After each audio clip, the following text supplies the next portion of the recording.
Good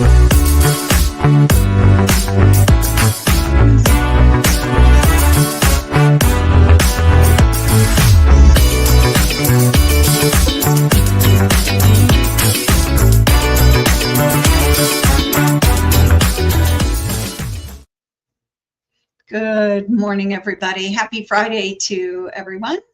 We are here. It's not our live stream, but we're live stream with our Friday Facts with CDOT.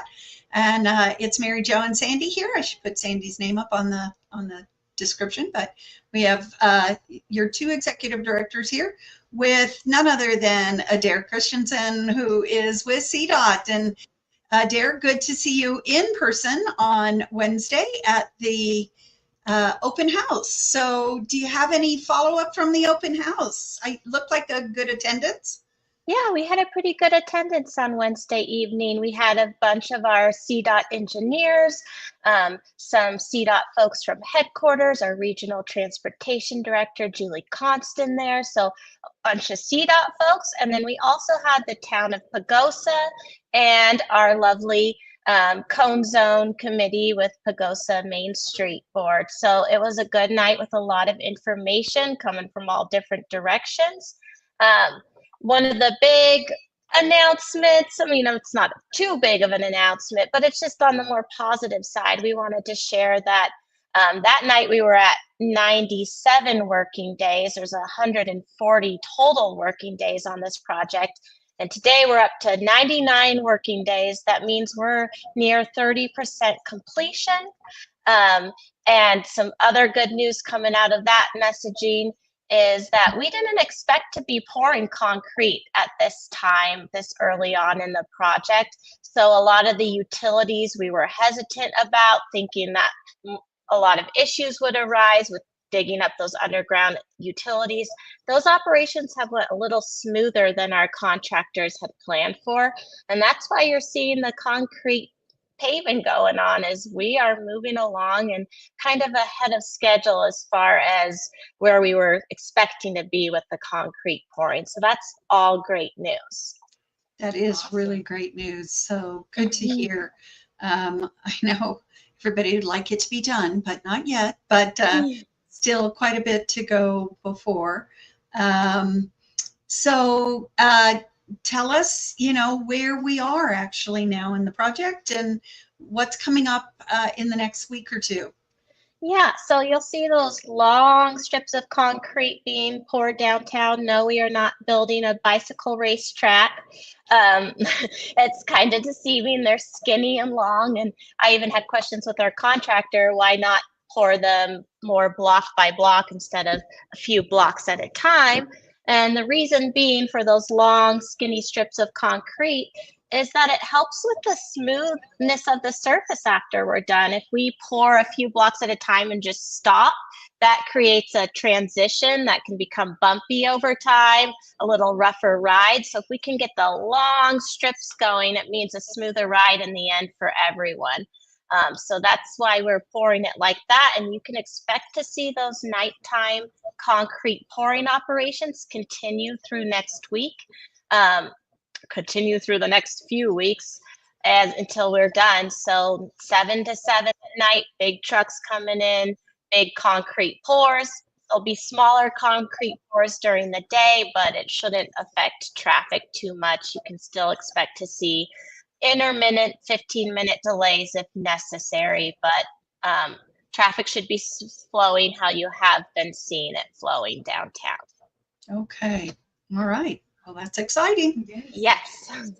And then where has the summer gone? Where our crews are already talking about school starting, they're coordinating with the districts to make sure we have the least amount of impacts to school pickup, school drop-off, bus routes. We're really trying to get things tied up near the middle school. There is a lot going on near the middle school. We're redoing the sidewalks entirely there. There've been some drainage issues and the sidewalks were just really gnarly. So middle school is getting utility underground repairs and then new sidewalks. So hopefully that's tied up before Labor Day. Okay, that's our goal. I guess that was one of the questions I know we've really been trying to focus on getting that done because school starts right after Labor Day. So obviously, and I am assuming that there will be another break similar to the 4th of July, that there will be a break from the construction crew over the Labor Day holiday as well. Yes, that's our goal if we can. There'll be no work going on during those government holidays. There'll still be the work zone there, but crews won't be out picking up dust and doing large operations. Okay, so looking to try and finish up that, at least the sidewalk. I know that there is also significant work going on at the 4th Street intersection. Do you have any updates on that by chance? I know I'm kind of hitting you blind with that question. Oh, no, you're fine. So those operations, the intersections that are closed and have been all closed all summer, we're still working there. We're working on tying it up. I think in the next few weeks, you can expect us start to see swapping intersections. So the plan was to go in, do utilities on every other intersection. Once those utilities are wrapped up, the intersections that have been opened all summer will be closed and we'll be working on utilities. But as far as what I heard the crew saying at the open house, we still have some work. They can't give us exact times. We're not quite done to wrap up those closures. And those closures, I believe, were at near 2nd and 4th.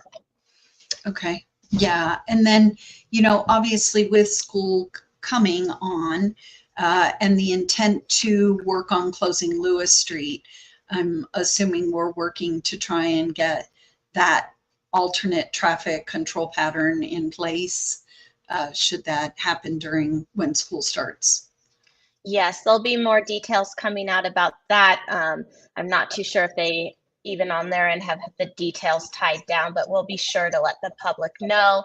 There will be detours, and there are detours on Lewis Street near Tennyson Park for pedestrians currently. Okay.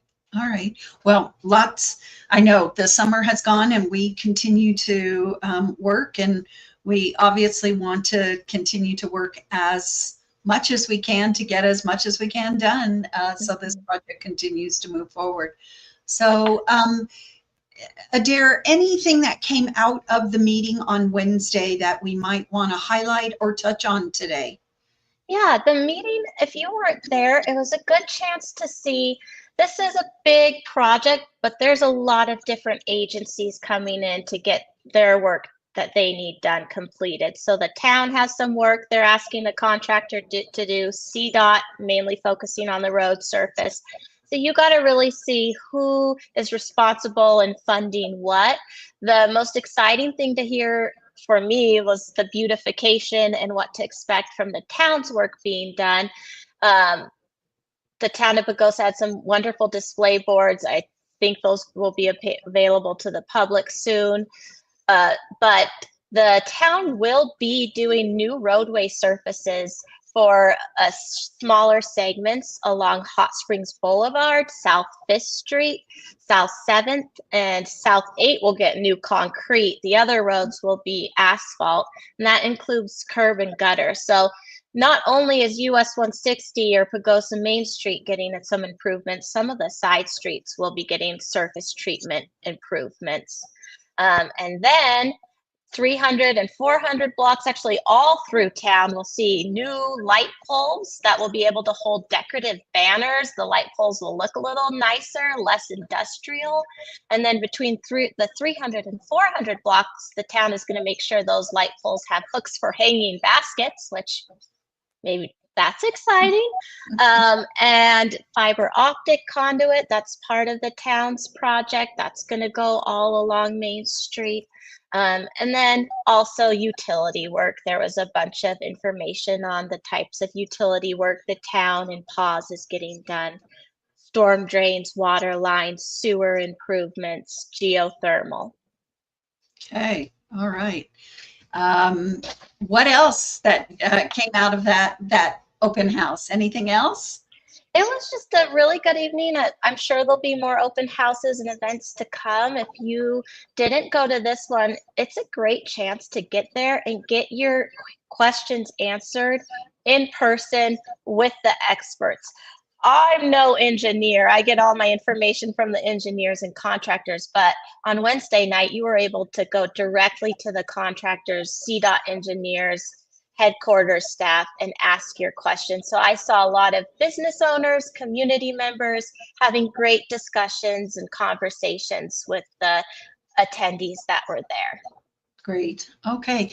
Any rumors come up on Wednesday that we might be able to dispel today? Yeah, one of the rumors was downtown, we're going to leave the barricades up along the sidewalks through the winter shutdown, winter break. We can quash that rumor. The plans that are starting to be formed are the pedestrian barriers along the sidewalks near your businesses. Those will get taken down this winter. There will be one big concrete barrier in the center of flowing traffic for safety reasons, because we're going to get the westbound traffic driving on the new concrete surface. Oof. Yep. And then the eastbound traffic headed towards Wolf Creek will stay on the old surface through the winter shutdown. Reason being for those concrete barriers is one surface, the concrete one, will be a lot higher than the asphalt one. We have 9 inches of new concrete, 9 inches of road base, sub base, that's your gravel foundation, and then 9 inches of new concrete. So it's a lot higher than the old road surface. Okay. Okay. Well, we're going to be alternating our traffic patterns, so we'll have to really pay attention at the upcoming months. And when is that anticipated? Right before the snow flies, I'm assuming? Yeah, we're going to get it. The weather is in our favor. It's not so much in the favor for fires. And yeah, it's a, let's see, double-edged sword. Sorry, I can't. But anyways, if the weather's in our favor, we're going to work as long as we can. I don't have the exact dates for those traffic changes or shifts downtown for the winter break, but we'll be sure to let the public know. I'm sure there'll be a little bit of delays and then just heartache getting used to the new traffic pattern through the winter, but we'll make sure to get that out in advance to the public. Of course. All right. Sandy, how about you? I know you went to the open house as well. Any questions for Adair or anything to mention today? No, it was actually, I just want to comment, it was a great open house to really look at those maps and see all the work that's getting done, and the lampposts, like you said. Super excited about the banners being able to go through town and just kind of look at what it's going to end up at. It was really cool to see. So I'm very thankful, Adair, you and your CDOT team hosted that event. It really gave everybody a really good look. Thank you. Yeah, great. Anything else that we need to mention today, Adair? Any construction or any activities coming up that we should be aware of as the community? Yes, at CDOT, yes, we do care about motorists, but we care about all roadway users and the safety of everyone. And next week, the huge safety thing is you'll have about 175 cyclists on what's called Colorado's Rides event coming to your town. They'll be rolling into town Wednesday afternoon from Durango. Then on Thursday, the cyclists are going to head up to the top of Wolf Creek Pass and back to Pagosa for the night. And then Friday, they'll be rolling out of town. So you're going to have a lot more cyclists along the roads through town, the highways surrounding town. We just want to make everyone, drivers, cyclists alike, just be really alert, watch what you're doing, and follow the traffic laws. One of the newer traffic laws that has come out recently is Colorado's 3-foot law, and that applies to drivers to keep bicyclists safe. That means if you're going to pass a bicyclist, you must give them at least 3 feet of space. In some situations, if it's a double yellow or if it's not safe, you just need to be patient, wait. Do not pass the cyclist until you can give them that 3 feet of space. So let's really be considerate. The cyclists are going to be rolling into town, probably shopping downtown, eating downtown. They're going to be hungry. They're going to want ice cream. Be considerate.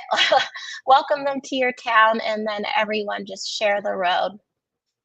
Okay, well, that's good. Yes, we saw that. So we'll make sure we put some more posts out there about driving safely, especially in our downtown area. So thank you so much for that reminder. It's really important. Anything else before we sign off for the day? That's it. I hope everyone has a lovely weekend and no more fires. Yeah, we will keep that in mind. Again, as we mentioned on Wednesday, thank you to all our first responders for the efforts that were made this past week.